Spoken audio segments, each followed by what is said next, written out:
அயலி சிவா சீரியல்ல அயலி பாட்டை கிளப்பிட்டாங்க. பார்த்த கபிலன் அப்படியே அதிர்ச்சியில் ஆடி போய் நிற்கிறாரு. நம்ம சந்தேகப்பட்ட ஏடி இவ்வளோ தான் இருக்குமா? வர்மாவே ஆடி போய் நிற்கிறான்னா அப்போ இவ தான் நம்ம வீட்டில் இருக்காளா? இவளை பார்த்து தான் நம்ம வர்மாவே டென்ஷன் ஆகி நம்மளை டார்ச்சர் கொடுக்குறாரான்னு கபிலன் யோசிக்கிறாங்க. அந்த அளவுக்கு அயலி வேல் எடுத்துக்கிட்டு அப்படியே சூளத்தை எடுத்து சுற்றி சுற்றி வளைஞ்சு வளைஞ்சு வந்திருக்காங்க. ரவுடிங்களையெல்லாம் எழுந்திருக்க முடியாத அளவுக்கு பாட்டியை கலப்பி தள்ளிட்டாங்க. இதையெல்லாம் பார்த்துக்கிட்டு இருந்த அகிலாண்ட ஈஸ்வரி, வர்மாவை எதுக்குறக்குன்னு ஒரு பெண் சிங்கமே வந்துட்டா, இனி எனக்கு பயமே இல்லைடா, இதுக்கப்புறமும் இனிமேல் வர்மா என்கிட்ட வாழட்டிடுவானா என்ன அப்படின்னு தெனாவட்டில் நிற்கிறாங்க அகிலாண்டேஸ்வரி. அப்படி என்னதான் நடந்ததுன்னு பார்க்கலாம் வாங்க, வீடியோக்குள்ளே போகலாம். அகிலாண்டேஸ்வரி அம்மாவை தனியாக காட்டுக்குள்ளே கூட்டிகிட்டு போன கபிலன் அவங்க நெத்தியில் துப்பாக்கி வச்சு சொல்கிறதுக்காக தயாராக இருக்கான். நீ வர்மாவை ஏற்றிட்டு இருக்கிற உன்னை நான் விட்டு வைக்க மாட்டேன், உன்னை சுட்டு தள்ள போகிறேங்கிறாங்க. அப்போ அகிலாண்டேஸ்வரி, ஆமாண்டா, என்கிட்ட வர்மா வாலாட்ட முடியாது, அப்படி ஒரு வேலை என்னை சுடாமல் விட்டுட்டிங்கன்னா அடுத்த ஆட்டம் என்னோட ஆட்டமும் அடியுமா தான் இருக்கும், நீங்கள் யாரும் தப்பிக்க முடியாதுங்கிறாங்க அகிலாண்டேஸ்வரி. ஓ, வர்மாவையே எதிர்த்து பேசுகிற அளவுக்கு நீ அவ்வளோ பெரிய ஆளா அப்படின்னு சொல்லிட்டு கபிலன், வர்மாவுக்கு முன்னாடி யாருமே நிற்க முடியாது, அப்படி பேசுகிற உனையை நான் இதுக்கப்புறமா விட்டு வைக்க மாட்டேன்னு சொல்லிட்டு அப்படி துப்பாக்கி முனையில் நிற்க வச்சுருக்காங்க. இதையெல்லாம் பார்த்துக்கிட்டு இருந்த அயிலி தன்னோட வீரத்தை எந்த வகையில் காட்டலான்ட்டு அந்த இடத்துக்கு ஒரு சக்தியுள்ள சாமி இருக்குது. அந்த இடத்துல குங்குமமும் இருக்குது.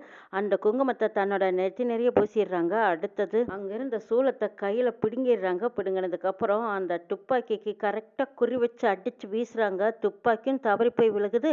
அப்படி கையில் வச்சிருந்த கபிலன், இது யாரடா அப்படின்னு எதிர்பார்க்காத திரும்பி பார்க்குறாங்க. பார்த்தா அயிலி வந்து நிற்கிறத பார்த்ததும் ஆடி போகிறான் கபிலன். அகிலாண்ட ஈஸ்வரி அப்பவும் அஞ்சாத சிங்கமாக அப்படியே நிமிர்ந்து நிற்கிறாங்க. பாத்தியாடா, தெய்வங்கூட ஏதாவது ஒரு ரூபத்தில் வரும், இப்போ அயலி ரூபத்தில் வந்திருக்குங்கிற மாதிரி அப்படி நிற்கிறாங்க. சிவா, என்ன அயலி போனவளை காணமே, அகிலாண்டேஸ்வரி அம்மாவும் போனாங்க காணா அப்படின்னு சொல்லிட்டு இந்த பக்கம் உதய பெருமாள், இந்திராணி, செல்வனாகி எல்லாருமே அயலியும் அகிலாண்ட ஈஸ்வரியும் தேடிக்கிட்டு அந்த வாழை தோப்புக்குள்ளே காட்டுக்குள்ளே தேடிக்கிட்டு வராங்க. அயலி எதுக்கு இருக்கு, கபிலனை சுற்றி 10 ரவுடிங்களை வச்சுருக்கான், போங்கடா அவங்கள போட்டு தள்ளுங்கடா அப்படின்னு சொல்லி கபிலன் சொன்னதும் அந்த 10 ரவுடிங்களும் அயலியை சுற்றி போய் வட்டமடிச்சு நிற்கிறாங்க. ஒவ்வொருத்தருக்கிட்டையும் அயலி சண்டை போடுறது அப்படி ஒரு மாசம் இருக்கு. ஒவ்வொருத்தனும் அப்படியே அடியை வாங்கிக்கிட்டு இடி விழுந்த மாதிரி எங்கேயும் எழுந்திருக்க முடியாமல் நினைச்சு கிடக்குறாங்க.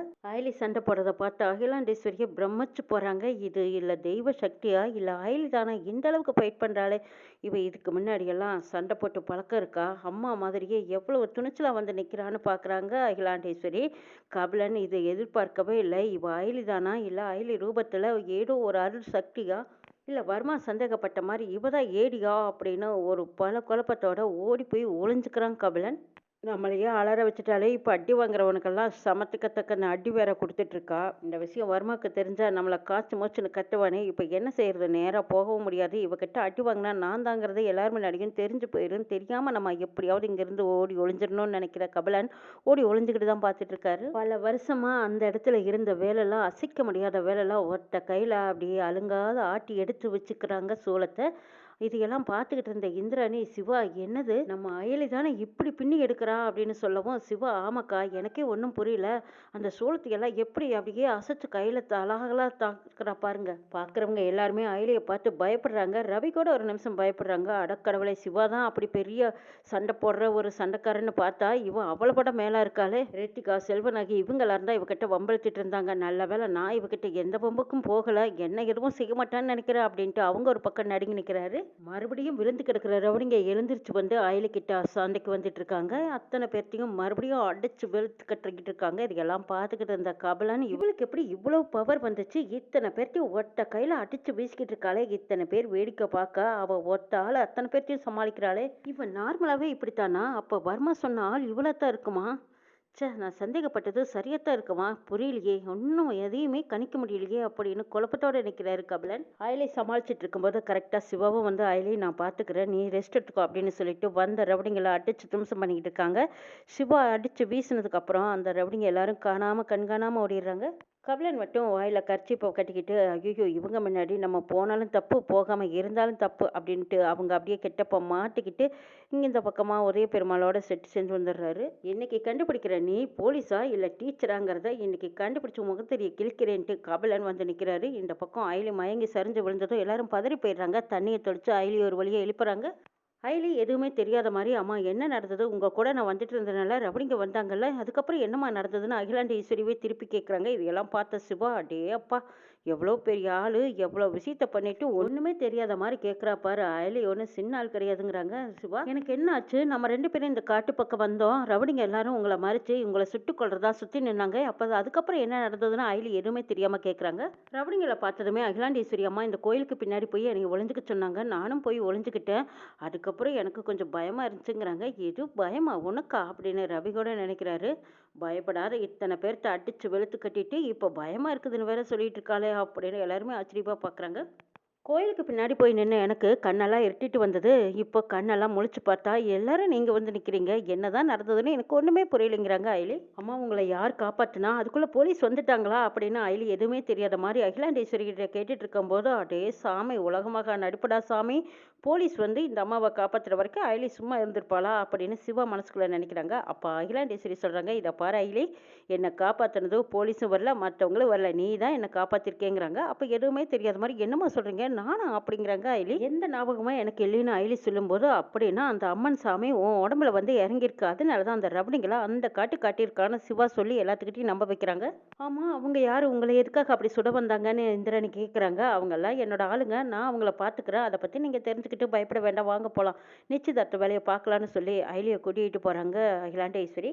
செல்வநாயகி பொன்னி இவங்கெல்லாம் வரும்போது அயலி நீ பார்த்தியல்ல அவங்க கிட்ட பம்பிள் கதைங்கிறாங்க. போது நிறுத்திடி, அவகிட்ட சாமி அருள் வந்ததுனால அவள் அப்படி ஆடுனா, எப்பவுமே ஆடிக்கிட்டு இருப்பா அப்படின்ட்டு போகிறாங்க. இந்த பக்கம் அகிலாண்டேஸ்வரியும் இந்திராணியும் சந்தேகத்தில் பேசிட்டு வராங்க. அப்பா அயலி இந்த அளவுக்கு நம்மளை காப்பாற்றுவான்னு நான் நினச்சி பார்க்கலைங்கிறாங்க அகிலாண்டேஸ்வரி. ஆமாம்மா, அயலிக்கு இவ்வளோ திறமை வந்திருக்கிறத நானும் பார்த்துட்டு ஆச்சரியப்பட்டு போயிட்டேங்கிறாங்க இந்திராணி. அதுக்கப்புறமா சிவா வந்து அயலிக்கிட்ட சொல்லிக்கிட்டே வராங்க, திங்களை சும்மா பின்னி எடுத்துகிட்டே போங்கிறாங்க சிவா. ஆமாம், அயலின்னா சும்மாவா? நான் மட்டுமா அடித்தேன்? நீங்கள் தானே உங்களை நடிக்க வச்ச நல்லங்கிறாங்க. ஆமாம்மா, நான் அடித்ததை விட நீ அடித்தது தான் ஒவ்வொருத்தருக்கும் மரணடி தெரியுமாங்கிறாங்க சிவா. சாமி அடித்த மாதிரி இருக்கணுமில்ல, அதுதான் வேலை எடுத்துக்கிட்டு அப்படியே சொல்லிட்டு விட்டுட்டேங்கிறாங்க. ஆமாம், இந்த கபிலன் எங்கள் ஆளை காணாங்கிறாங்க. பின்னாடி தான் வருவான், நம்மளை தான் வாட்ச் பண்ணிட்டு இருப்பான், திரும்பி பாருங்கங்கிறாங்க. அதே மாதிரி சிவா திரும்பி பார்க்குறாங்க. கபிலன் மிரண்டு போய் நிற்கிறாரு. கபிலன் மறைஞ்சிருந்து எல்லாமே வேடிக்கை பார்த்துட்டு இருந்தான். அகிலாண்டேஸ்வரி அம்மாவை சுட்டுத்தள்ள வந்ததே அவன் தான், இவன் தான் வர்மாவோட ஆளுங்கிறாங்க அயலி. இதை கேட்டதும் சிவா அதிர்ச்சி அடைகிறாங்க. என்ன அயலி சொல்கிறீங்கிறாங்க. ஆமாங்க, அகிலாண்டேஸ்வரியை கொல்றதுக்காக துப்பாக்கி எடுத்து துப்பாக்கி முனையில் அவங்கள நிறுத்தி வச்சிருந்தான். எல்லாரும் கூட்டமாக வந்ததும் ஓடி ஒளிஞ்சுக்கிட்டான். இப்போ பாருங்களேன், தப்பிச்சு கூட்டத்தோட கூட்டமாக வந்து நிற்கிறான் பாருங்கங்கிறாங்க அயலி. அயலி, அப்போ இவன் வர்மாவோட ஆளான்னு கேட்குறாங்க சிவா. ஆமாங்க, அதில் சந்தேகமே இல்லை. ஃபைட் பண்ணினதை பார்த்து அதிர்ச்சியில் வந்துட்டு இருக்கான். ஒருவேளை நான் தான் போலீஸாக இருப்பேனாங்கிற சந்தேகத்திலையும் அவன் பார்க்குறான் பாருங்கங்கிறாங்க அயலி. சிவாவும் பார்க்குறாங்க. சரி, சம்மந்தம் இல்லாத மாதிரி வந்துருங்க போகலாம் அப்படின்னு சிவா அயலி 2 பேரும் போகிறாங்க. கபிலன் முடிவு பண்ணிடுறாரு, இவ போலீஸ் தான்ங்கிறது எனக்கு நல்லா தெரிஞ்சு போச்சு. சாதாரண ஆளெல்லாம் இந்த அளவுக்கு ஃபைட் பண்ண முடியாது. இவ ட்ரைனிங் எடுத்து போலீஸாக வந்து தான் இந்த வேலையை பார்த்துருக்கா. இவளை இனிமேல் நம்பவே கூடாதுன்னு எச்சரிக்கையோட வராரு கபிலன். நிச்சயதார்த்த வேலையை பார்க்கலான்ட்டு அகிலாண்டேஸ்வரி மனமேடிக்கு வந்துடுறாங்க. வந்ததுக்கப்புறம் அயலி, இந்திராணி எல்லாரும் மேடிக்கு வாங்க, நீங்கள் எல்லாரும் தான் இந்த பொண்ணுக்கு சொந்த உறவு, நீங்கள் தானே இங்கே நிற்கணும், வாங்க அப்படின்னு சொல்லி கூப்பிட்டுக்கிறாங்க. அயலி அப்பவும் ரித்திகாவை காணாங்கிற சந்தேகத்திலேயே பார்த்துட்டு இருக்காங்க. கபிலன் இன்னும் அந்த சண்டையிலேருந்து மீண்டு வராவா அப்படியே அயலியை பற்றியே யோசிச்சுட்டு நிற்கிறாங்க. இந்த பக்கம் சிவா, டேஸ் கபிலா, உன்னோட கதை முடிய போகிற காலம் வந்துருச்சு, கொஞ்சம் எச்சரிக்கையாயிரு, இந்த மாதிரி தப்பு தாண்டாவுக்கு போனேன், அப்புறம் அவ்வளவுதான், கம்பி எண்ண வேண்டியதுதான் அப்படிங்கிற மாதிரி கபிலன் பார்த்துட்டே இருக்காங்க சிவா. செல்வநாயகி திரும்பி பார்க்குறாங்க. எல்லாரும் இருக்காங்க, இந்த ரித்திகாவை காணோம். ரித்திகா அந்த தோப்பு பக்கம் வரல, இந்த பக்கம் காணோம், அப்போ எங்கே தான் போயிருப்பா அப்படின்னு பார்த்துட்டு இருக்கும்போது கரெக்டாக ரித்திகா வேலையை முடிச்சுட்டு வராங்க. என்ன ரித்திகா இவ்வளோ நேரமாக எங்கே போனேன்னு கேட்குறாங்க. ஃபாரினில் இருக்கிற என் ஃப்ரெண்டு ஒருத்தி ஃபோன் பேசினா, அதான் இவ்வளோ நேரம் பேச வேண்டியதாக போச்சுங்கிறாங்க ரித்திகா. இந்த கொஞ்ச நேரத்தில் என்னெல்லாம் நடந்தது தெரியுமான்னு சொல்லும்போது ஆச்சரியமாக கேட்குறாங்க ரித்திகா. அப்படி என்ன நடந்ததுன்னு கேட்கும்போது, அடியே அகிலாண்டேஸ்வரியை கொலை பண்ணுறதுக்காக காட்டுக்குள்ளே துரத்திக்கிட்டு போயிட்டாங்க. திடீர்னு துப்பாக்கி சவுண்டு கேட்டுதுன்னு நாங்கள் எல்லாரும் ஓடி போய் பார்த்தோண்டே. நம்ம அயிலே இருக்கா பாரு, அத்தனை பேர்த்தையும் சாமி வந்து அடி அடின்னு அடித்து வெளுத்தெடுத்துட்டா தெரியுமா. அதெல்லாம் பார்க்கறக்கு கண்கொள்ளா காட்சி, அதை பார்க்க உனக்கு கொடுப்பினை இல்லையேங்கிறாங்க செல்வநாயகி. என்னது, அயலுக்கு சாமி வந்ததான்னு கேட்குறாங்க ரித்திகா. அடி ஆமாடி, அவள் அடித்த ஒவ்வொரு அடிக்கும் என் கண்ணுக்குள்ளேயே நிற்கிது தெரியுமா. இங்கேருந்து அத்தனை பேருமே நேரடியாக போய் பார்த்தோங்கிறாங்க ரித்திகா. அதை நம்ப தயாராக இல்லை. அடப்போங்க, அவள் போய் சண்டை போட்டான்னு சொல்கிறீங்க, சிரிப்பாக இருக்குது, காமெடியாக இருக்கத்தே, நீங்கள் காமெடி படாதீங்க, பேசாமல் இருங்கங்கிறாங்க. அடிப்போடி, நீ நம்புனா நம்பு, நம்பாட்டி போங்கிறாங்க செல்வநாயகி. மணமேடையில் பொண்ணை காணான்னு ஒரு பொண்ணு ஓடி வந்து சொல்கிறாங்க. அதை கேட்டதும் அங்கேருந்து எல்லாரும் அதிர்ச்சி அடைகிறாங்க. அகிலாண்டேஸ்வரி அமைதியாகவே நிற்கிறாங்க. ரித்திகா செஞ்ச காரியத்தால் அடே அப்பா, இனிமே தான் விளையாட்டு ஆரம்பமாகுது, சூடு பிடிக்குதுன்னு நினச்சிட்டு அவளோட எதிர்பார்க்குறாங்க ரித்திகா. இங்கே எல்லாருமே பொண்ணை காணான்னு தேடி அலமோதுறாங்க. என்னம்மா சொல்கிற, நீ ஃபோன் பண்ணி பார்த்தியான்னு கேட்டால், ஃபோன் பண்ணினேன், சுவிட்ச் ஆஃபில் இருக்குது, ஃபோனே எடுக்க மாட்டேங்கிறாங்கிறாங்க. இந்த பொண்ணு கடைசி நேரத்தில் இப்படி பழி வாங்கிட்டேலேன்னு அலறி துடிக்கிறாங்க அவங்க அம்மாவும் அப்பாவும். கொஞ்ச நேரத்துக்கு முன்னாடி தலைவலிக்குதுன்னு சொன்னா, சரி கொஞ்ச நேரம் மாத்திரை போட்டு படு. அதுக்கப்புறம் ரெடி ஆயிக்கோன்னு நாங்க சொல்லிட்டு வந்துட்டு போய் பார்த்தா, அவள காணோங்கிறாங்க. கரெக்ட்டா ஹேமாவும் அவங்களுக்கு பிடிச்ச பையனோட வந்து மாலையும் கழுத்துமா வந்து நிக்கிறாங்க. இத பார்த்த மாப்பிள்ளை, அகிலாண்டேஸ்வரி எல்லாருமே அதிர்ச்சி அடையாம அப்படியே பார்த்துட்டு இருக்காங்க. இங்க பொண்ணோட அப்பாவும், அம்மாவும் தான் அலறி துடிக்கிறாங்க. "அடி பாவி! ஏன்டி இப்படி ஒரு காரியத்த பண்ணீங்கிறாங்க?" "இவன் என்னோட ஃப்ரெண்டும்மா. 5 வருஷமா நாங்க 2 பேரும் லவ் பண்ணிட்டு இருந்தோம். உங்ககிட்ட சொல்ல பயந்துகிட்டு தான் நானும் தயங்கியிருந்தேன். அதான் சரி யோசிச்சு பார்த்துட்டு நான் என் ஃப்ரெண்டையே கல்யாணம் பண்ணிக்கிட்டேங்கிறாங்க ஹேமா. பொண்ணோட அம்மா கொதிச்சு போயிருந்ததும் ஓங்கி ஒரு அறை விடுறாங்க. "ஏண்டி எங்களை இப்படி நம்ப வச்சு கழுத்தறுத்த? உன்னை கேட்டுட்டு தானே இந்த கல்யாணத்துக்கே நாங்க சம்மதம் சொன்னோம். இவ்வளவு பேர் மத்தியில எங்களை தலை குனிய வச்சுட்டியே, ஏண்டி இப்படி பண்ணேன்னு கேட்குறாங்க. இவன் இல்லாம என்னால வாழ முடியாதும்மா. இவன் தான் என் வாழ்க்கைங்கிறாங்க. அப்பதான் இந்திராணி வந்து சொல்றாங்க, சரி பரவாயில்ல விடுங்க. என் தங்கச்சி ஒருத்தி இருக்கா. பொன்னிக்கும் உங்க பையனுக்கும் கல்யாணம் பண்ணி வைக்கலாம். உங்களுக்கு சம்மதமான இந்திராணி கேட்கும்போது அகிலாண்ட ஈஸ்வரி ரொம்ப சந்தோஷமா, இதை நான் எதிர்பார்க்கவே இல்லை. உங்க வீட்டு பொண்ணு எங்க வீட்டு மருமகளாக நான் கொடுத்து வச்சிருக்கணும். செல்வனாகி உதய பெருமாள் கிட்ட அகிலாண்டேஸ்வரி கேட்குறாங்க, உங்க பொண்ணை என் பையனுக்கு கொடுக்க விருப்பமான்னு கேட்குறாங்க. அப்ப உதய பெருமாள், என்னம்மா இப்படி கேட்டுட்டீங்க? இப்படி நடக்கும்னு நாங்க எதிர்பார்க்கவே இல்லை. உங்க பையனுக்கு எங்க பொண்ணை கொடுக்கறக்கு எங்களுக்கு முழு சம்மதம்னு உதய பெருமாளும் செல்வனாகி சொன்னதும் அகிலாண்டேஸ்வரியும் ரொம்ப பெருமையா சந்தோஷமா அந்த கல்யாணத்தை சிறப்பா நடத்தி வைக்கிறாங்க. இந்த பக்கம் ஆயிலி, சிவா முதற்கொண்டு எல்லாரும் இந்த கல்யாணத்துக்கு ஃபுல் சப்போர்ட் பண்றாங்க. ரித்திகா இதை எதிர்பார்க்கவே இல்லை. அகிலாண்டேஸ்வரியை தலைகுனிய வைக்கலான்னு பார்த்தா, இப்போ அந்த வீட்டு பையனுக்கு நம்ம வீட்டு பொண்ணை கொடுத்து இப்படி கௌரவிக்கிறாங்களேன்னு ரித்திகா ஒரு ஓரமா நின்றுட்டு இருக்காங்க. கபிலனும் இதை எதிர்பார்க்கவே இல்லை. தான் தங்கச்சிக்கு அகிலாண்டேஸ்வரி பையனையே கல்யாணம் பண்ணி வைக்கிறாங்களே, இந்த அம்மாவையே போட்டு தள்ளுறதுக்கு தான் நான் வந்தேன். ஆனா இதுக்கப்புறமும் நான் எப்படி இந்த அம்மாவை போட்டு தள்ள முடியும்? வர்மாவுக்கு இதெல்லாம் சொன்னாலும் புரியாது. அவன் பிடியில சிக்கி இருக்கிற நான் எப்படி அவங்ககிட்ட இருந்து தப்பிக்கிறது? ஒன்றும் புரியலையே, இப்போ என்ன செய்யறது அப்படின்னு அவர் குழப்பத்தோடு இருக்காரு. இந்த கல்யாணத்துல எந்த ஒரு சந்தோஷமும் இல்லாம ஒட்டாம நிற்கிறாருன்னு கபிலான். இது எல்லாம் பார்த்துட்டு இருந்த அயலியும் சிவாவும், அங்க பாத்தீங்களா, இப்போ இந்த உறவுகளை ஒண்ணுக்குள்ள ஒண்ணு புனைச்சு விட்டாச்சு. இதுக்கப்புறம் இந்த கபிலன் என்னெல்லாம் வேலை பார்க்குறான்னு நம்மளும் பார்த்துருவாங்கிறாங்க. ஆமா, வர்மாவை எப்படி பிடிக்கலாம் அயலின்னு கேட்குறாங்க சிவா. அட என்னங்க நீங்க, பெரிய திமிங்கலம் மாட்டிருக்கு. அந்த திமிங்கலத்தை பிடிக்கிறதுக்கு இந்த கபிலன்கிற மீனை வீசி தாங்க பிடிக்க முடியும். இப்போதைக்கு அகிலாண்ட ஈஸ்வரி அம்மா குடும்பமும் நம்ம குடும்பமும் ஒன்று சேர்ந்திருக்கு. நிச்சயதார்த்தம் தானே முடிஞ்சிருக்கு. இன்னும் கல்யாணம் வரைக்கும் கால நாளும் இருக்குல்ல, அதுக்குள்ள பாருங்க இன்னும் என்னெல்லாம் நடக்க போதுங்கிறாங்க அயலி. இதை கேட்ட சிவாவும், ஆஹா பார்க்கறதுக்கு ஜோக்கா தான், நம்ம வேலையை தள்ளி போடாம படப்படன்னு வேலையை ஆரம்பிக்கலாங்கிறாங்க.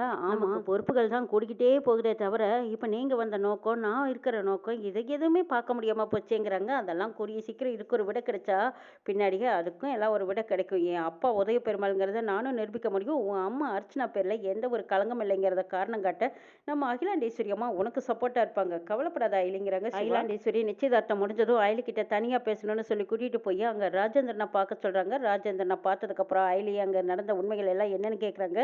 அம்மாவுக்கு நடந்த உண்மை கொடுமை இது எல்லாமே கேட்டு தெரிஞ்சுக்கிட்ட அயலி, எல்லாத்துக்கும் எதிராக வர்மா தான் நிற்கிறான். அந்த வர்மாவை பிடிச்சா எல்லாத்தோட பிரச்சனையும் தீர்ந்துடும். அந்த வர்மாவை பிடிக்கிறதுக்கு கபிலன் தான் அம்பா வளைச்சு பிடிக்கணும்னு நினைச்ச அயலி அப்படியே கபிலனை முறைச்சு பார்த்துட்டு இருக்காங்க. கபிலன் அயலியை பார்த்துட்டு பயந்துட்டு அப்படியே ஆடி போய் நிற்கிறாங்க. இவ என்ன இப்படி முறைக்கிறா? அச்சோ, இவளை பார்க்கறக்கே கொஞ்சம் பயங்கரமாகவும் பயமாகவும் இருக்கே. ஒருவேளை அவ்வளவு ஒரு சக்தி தான் இருக்குமா? இல்லை இவ போலீஸா இருந்ததுனால தான் இப்படி நம்மளை குருனை பார்த்து பயப்படுத்துறாளா அப்படின்னு பயந்துட்டு நிற்கிற கபிலனை பார்த்து சிரிக்கிறாங்க அயலி. இன்னும் என்னெல்லாம் நடக்க போகுதுங்கிறதையும் நாளை எபிசோட்ல பார்க்கலாம்.